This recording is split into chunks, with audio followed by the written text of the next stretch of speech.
Hindi pa din makamove on ang mga netizens sa naganap na ABS-CBN Christmas Special 2024. Obvious naman dahil hanggang ngayon ay kanya-kanyang post sila sa social media ng kanilang mga favorite na idol. Isa na dito ang love team ng Ekonin ni Jericho Rosales at Janine Gutierrez. Labis-labis ang saya ng Ekonin fans nang lumabas sila sa stage para mag-perform kasama ang ibang love team. At in fairness, kahit nga nasa backstage or baba lang ng stage ay parang may sariling mundo ang dalawa.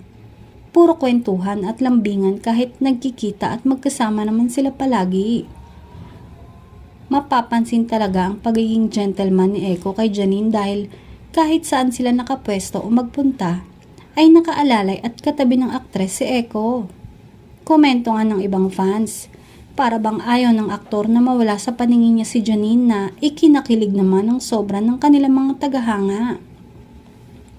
Samantala, naibalita na sa ABS-CBN Christmas Special ang mga bagong projects at teleserye na mapapanood sa taong 2025 at isa nga ang Ekonin Love Team sa magkakaroon ng bagong teleserye next year na ngayon pa nga lang ay inaabangan na ng kanilang mga tagahanga.